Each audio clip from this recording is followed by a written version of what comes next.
আজকে আমি আপনাদের সঙ্গে শেয়ার করব কিমা বিরিয়ানির রেসিপি। আর খুব সহজে ঘরে কিমা বিরিয়ানি একদম অল্প চিকেন দিয়ে কিভাবে কিমা বিরিয়ানি বানানো যায় সেটাই আমি আপনাদের সঙ্গে শেয়ার করব। দেরি না করে চলুন দেখে নিই আজকের ভিডিওটি। কিমা বিরিয়ানি বানানোর জন্য এখানে আমি 300 গ্রাম বোনলেস চিকেন নিয়ে নিয়েছি, টুকরো করে কেটে নিয়েছি। খুব বেশি ছোট নিইনি, কারণ খুব বেশি ছোট নিলে মুখে পড়বে না, ভালো লাগবে না। টুকরো টুকরো করেই কেটে নিয়েছি। আপনারা দেখতে পাচ্ছেন কেমন ভাবে কেটে নিয়েছি। এভাবে ধুয়ে পরিষ্কার করে নিয়ে নিয়েছি। আর এখানে অল্প একটু আদা আর একটু রসুন আর অল্প একটু পেঁয়াজ আমি নিয়ে নিয়েছি, হাফেরও হাফ পেঁয়াজ। এই তিনটাকে একসঙ্গে আমি গ্রাইন্ডারের জারে দিয়ে গ্রাইন্ড করে নেব। আপনারা চাইলে শিলনোড়াতেও বেটে নিতে পারেন। এখানে আমি বিরিয়ানির জন্য 750 গ্রাম চালকে আমি ভিজিয়ে নিয়েছি আধ ঘন্টা ধরে। আপনাদের সময় কম থাকলে 15-20 মিনিট আপনারা ভিজিয়ে নিতে পারেন, কিন্তু আমি আধ ঘন্টা, কিংবা আপনাদের হাতে সময় থাকলে 1 ঘন্টাও ভিজাতে পারেন, কোনো অসুবিধা নেই। ভিজিয়ে তারপর আমি 2-3 বার ধুয়ে নিয়েছি। আর এখানে জল বসিয়ে দিয়েছি গরম করতে ভাতটা করার জন্য, বিরিয়ানির যে ভাতটা করব তার জন্য। এখানে চিকেনের মধ্যে আমি এখানে জল ঝরানো টক দই নিয়ে নিচ্ছি 2 চামচ। আর এখানে যে আদা রসুন বাটা বলেছিলাম, পেঁয়াজ আদা রসুন, তার সঙ্গে আমি হাফ চামচ জিরে দিয়ে বেটে নিয়েছি, এটা আমি দিয়ে দিচ্ছি। এখানে দিয়ে দিচ্ছি খুব সামান্য পরিমাণে হলুদের গুঁড়ো, আর দিয়ে দিচ্ছি 1 চামচ গোলমরিচের গুঁড়ো, আর এখানে ছোট চামচের হাফ চামচ ধনে গুঁড়ো। আর এখানে দিয়ে দেব চিকেন বিরিয়ানি মশলা 1 চামচ। এখানে দিয়ে দিচ্ছি 1 চামচের মতো চিকেন বিরিয়ানি মশলা। আর এখানে দিয়ে দেবো কাশ্মীরি রেড চিলি পাউডার, এটাতে বিরিয়ানির কালারটা খুব সুন্দর আসে, তাই আমি দিয়ে দিলাম। এবারে সবগুলো আমি মাখিয়ে নেব চিকেনের সঙ্গে। এভাবে সবগুলো আমি মাখিয়ে নিচ্ছি। আর মাখিয়ে নিয়ে 10 থেকে 15 মিনিটের জন্য আমি ম্যারিনেট করে রেখে দেবো এগুলোকে। এখন জলটা ফুটছে, আমি চালটা জলের মধ্যে দিয়ে দিচ্ছি। আর চালটা দেওয়ার পরে এর মধ্যে 2 থেকে 3 চামচ পরিমাণে লবণ দিয়ে দেবো। চালে যতটুকু লবণ প্রয়োজন, কারণ ভাতের ফেনাটা বেরিয়ে গেলে কিন্তু লবণটা কমে যাবে, তাই আমি এখানে 3 চামচ পরিমাণে লবণ ব্যবহার করলাম। ভাতটাকে আমি 100% এর মধ্যে 90% সেদ্ধ করে নেব, কারণ আবার আমি পরে দিয়ে দেব, দেখাবো কিভাবে কি করছি, তাই 90% সেদ্ধ করে নেব ভাতটাকে। এখানে বিরিয়ানি বানানোর জন্য কিছু গোটা মশলা আমি নিয়ে নিয়েছি। এটা দারচিনি, আপনারা সবাই জানেন। এটা হচ্ছে বড় গরম মশলা, আর এটা হচ্ছে স্টার অ্যানাইজ, আর এটা হচ্ছে গোলমরিচ, এটা ছোট এলাচ, আর এটা লবঙ্গ, আর এই যে দেখছেন এটা জয়ত্রী, আর এই যে গোলমরিচের মতো দেখছেন পিছনে একটা করে কাঠি আছে, এটা হচ্ছে কাবাব চিনি। এইগুলো একটু গরম মশলাগুলো আমি নিয়ে নিয়েছি। গোলমরিচ মানে এই যে ছোট এলাচ আর বড় এলাচ, এটা ফাটিয়ে নিয়েছি। আর এখানে আমি 2টো মিডিয়াম সাইজের পেঁয়াজ কেটে বেরেস্তা করে নিয়েছি, কারণ ভিডিওটা অনেক বড় হয়ে যাবে বেরেস্তা এত কিছু সব দেখাতে গেলে। তাই বেরেস্তাটা কিভাবে করেছি একটু মুখে বলে দিই। আমি একদম কুচো কুচো করে কেটে নিয়েছি লম্বা লম্বা করে পেঁয়াজগুলোকে। তারপর সাদা তেলে 2 থেকে 3 চামচ সাদা তেলে একদম লো ফ্লেমে পেঁয়াজগুলোকে ধীরে ধীরে ভেজে নিয়েছি। এটাকেই আমি বেরেস্তা করে নিয়েছি।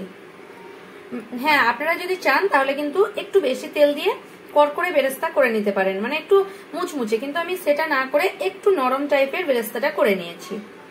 এখন 10 মিনিট হয়ে গেছে। এখানে আমি একটা লোহার কড়া বসিয়ে নিয়েছি গরম করতে। এবারে আমি চিকেনটাকে এখানে তৈরি করে নেব এই কড়ার মধ্যে। এখানে কড়ার মধ্যে আমি 2 চামচ সাদা তেল দিয়ে দিলাম, আর 2 চামচ আমি এখানে ঘি ব্যবহার করছি। তেল আর ঘিটা দিয়ে দিয়েছি, কারণ তেলটা দিয়েছি, ডাইরেক্ট ঘি দিলে পুড়ে যেতে পারে। এবারে গরম মশলাগুলো এর মধ্যে দিয়ে দিচ্ছি। দেখুন ঘি দেওয়ার কারণে এতটা ধোঁয়া হয়ে গেছে। এবারে আমি এর মধ্যে চিকেনটা দিয়ে দিচ্ছি। চিকেনটা দিয়ে দেওয়ার পরে দিয়ে দিচ্ছি হাফ চামচ লবণ।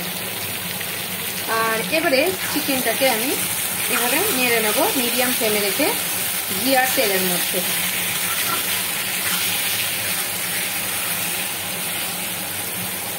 এদিকে দেখুন আমার ভাতটা কিন্তু একদম পুরো রেডি হয়ে গেছে। এবারে ভাতটাকে আমি ফেনাটা ঝরিয়ে নেব। এখানে চিকেনটাকে আমি তৈরি করে নিচ্ছি মিডিয়াম ফ্লেমে রেখে, তাহলে সেদ্ধও হয়ে যাবে আর কষা কষাও হয়ে যাবে। এই কারণে আমি চিকেনটাকে এইভাবেই তৈরি করে নিচ্ছি। এখানে আমি বিরিয়ানির জন্য কেওড়া জল নিয়ে নিয়েছি, আর আমি এটা দিয়ে দেব 1 চামচ পরিমাণে, একটা চামচের বা এই ছিপির 1 ছিপি পরিমাণে দিয়ে দিচ্ছি এখানে। আর এখানে নিয়ে নিয়েছি রোজ ওয়াটার, এটাও ওই 1/2 চামচ পরিমাণে দিয়ে দেব, একটা আইডিয়া করে 1/2 চামচ পরিমাণে দিয়ে দিলাম। আর নিয়ে নিয়েছি এখানে মিঠা আতর, এটা আমি 3 ড্রপ দিয়ে দেবো, খুব বেশি দিলে না এটা গন্ধটা বেশি হয়ে যায়, আর এটা না দিলেও ভালো লাগে না, একটু দিলে কয়েক ড্রপ দিলে খুব ভালো লাগে।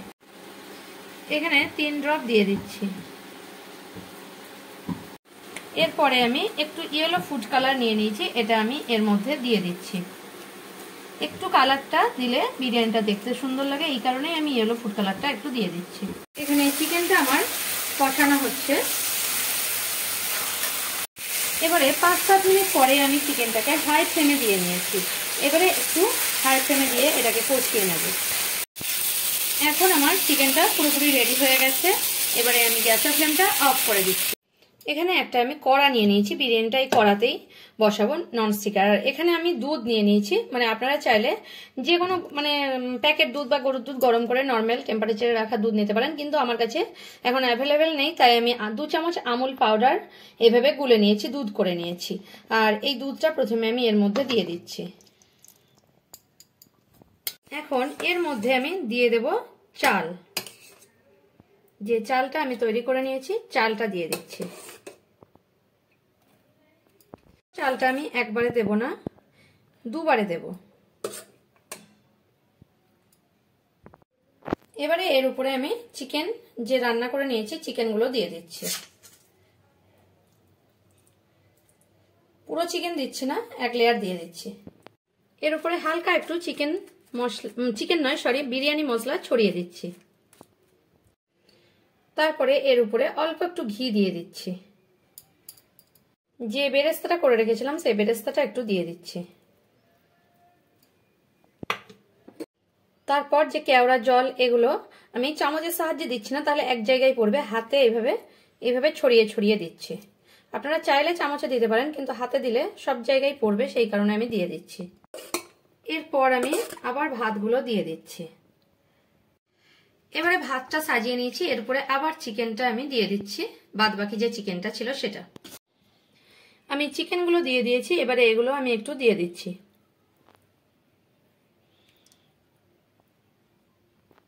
এবারে বাদ বাকি বেরেস্তাটা আমি দিয়ে দিচ্ছি।